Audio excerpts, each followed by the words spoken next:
She struggled with physical defense she's faced at the professional level and voiced frustration with the league's officiating, recently telling reporters, quote, "I feel like I'm getting hammered and everybody is physical with me, and opponents get away with things that other people don't get away with." That's what Caitlin Clark said, that it was a cheap shot. It was not a basketball play. She should have been ejected.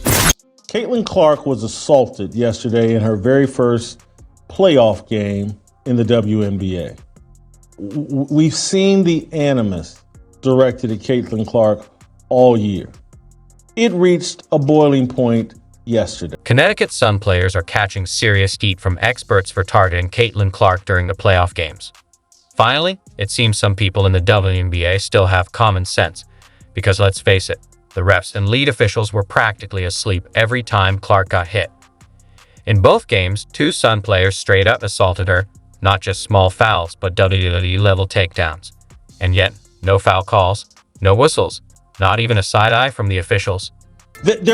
ESPN wrote a story after the game that did not mention that the biggest star in the history of the WNBA, the first woman to ever be the biggest star in American sports, was assaulted 2 minutes into the game on a dirty play with one of these women with these long fake fingernails that stabbed her in the eye.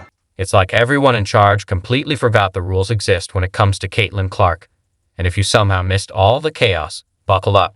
What you're about to hear will blow your mind. Caitlin's first two shots against Wnba, she didn't have as much space as that last one, but I thought they were good shots. The first two shots of the game, the first two shots. Those are good shots in the regular season. You're in the playoffs. The Indiana Fever stormed into Game 2 of the playoffs against the Connecticut Sun, jumping to a quick 13-4 lead. And who else but the unstoppable force, Caitlin Clark, leading the charge. In the first quarter alone, she was racking up stats like it was a video game. 6 points, 4 rebounds, and 3 assists in just a few minutes. As usual, she was absolutely dominating. You're in it. It's hard to just take a second to just look and enjoy it. We're always looking for that edge. We're looking for that next, whatever we need to do to have these guys ready. We want to make sure they're prepared. But of course, the Sun weren't about to let that slide. They had other plans, and Wnba had one mission: shut Clark down. And if that didn't work, start throwing elbows. And that's exactly what she did. At one point, Clark goes up for one of her signature deep threes, the kind that sends the crowd into a frenzy. And what does Bonner do? She makes sure Clark doesn't even have space to land. This wasn't an accidental bump. It was like Bonner decided, if I can't beat her, I might as well bulldoze her. And the refs? They just stood there like statues, acting like nothing happened. Yet Clark and her coach took it all in stride. 3 to shoot. Gonna have to hoist from the logo. An air ball. And Clark wanted a foul. Felt like Bonner ran into her. But a shot clock violation. No foul, no whistle, just a welcome to the WNBA playoffs moment. The tension was off the charts. After exchanging words, Clark shoved Bonner, fed up with the nonsense, but still no call. Bonner's aggression signaled her team to play dirty, knowing the refs wouldn't intervene. It became open season on Clark. Mess with her mind, her body, whatever it took. The Fever's early lead vanished, trailing 17-14 by the end of the first quarter. Bonner only had 2 points, but she threw Clark off her game, and that was all the Sun needed to shift momentum. Is this the final game of Caitlin Clark's rookie season? Wait, that's the question you want to ask me right now? Yes. That's it? Mm-hmm. You know what? They're going to have to dig deep. We might get a couple 30 pieces, but no, this is not Caitlin Clark's last game. We get more Indiana Fever basketball. Okay. Bonner's physicality wasn't reckless. It was calculated. She knew if the Sun couldn't disrupt Clark's flow, they were done. The plan was simple: make it as tough and dirty as possible. And this wasn't the first time. On September 22, 2024, things spiraled for Clark. Not because she didn't show up, but because DiJonai Carrington came in like a wrecking ball, deciding the best defense was to go straight for Clark's eye. DiJonai Carrington stabbed Caitlin Clark with her fingernails right in the eye. There was no foul call. There was no real discussion of it on the ESPN broadcast. Caitlin Clark's trying to pass the ball in the first 2 minutes of the game, and this woman swats at the basketball and somehow decides to turn her hand down and her fingernails and jab them right into the eye of Caitlin Clark. No foul call. No refs stopping the game to go look. Is this a play? This wasn't some casual accident. Carrington went full-on fingernail to the eye, leaving Clark with a black eye for the rest of the game. Caitlin Clark, one of the league's brightest stars, was literally seeing stars on the court. It's a joke, and it's time people call it what it is.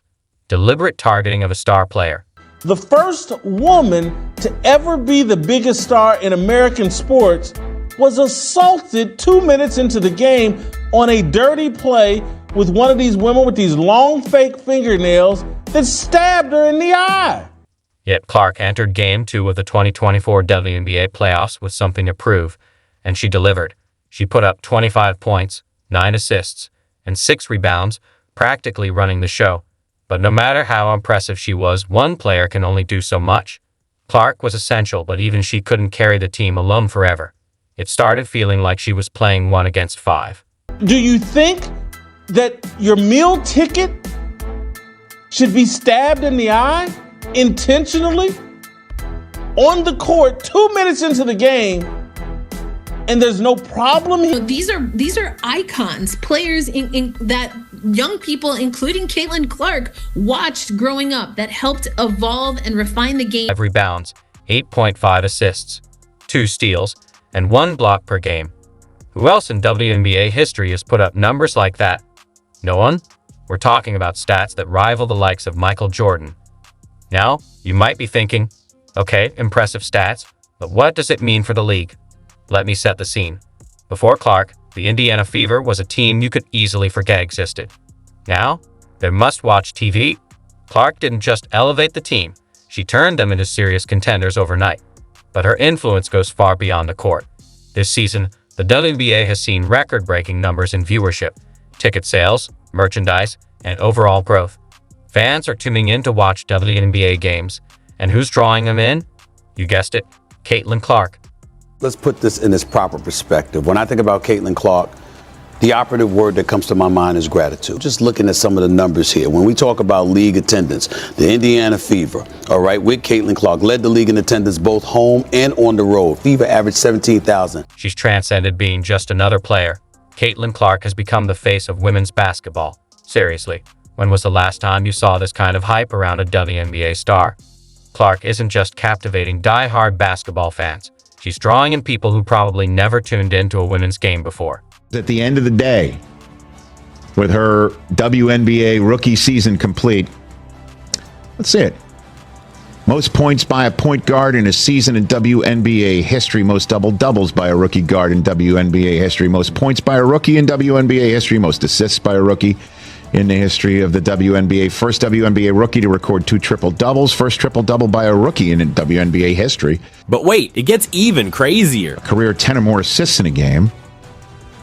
How about that franchise record for most career 10 or more assists in a game?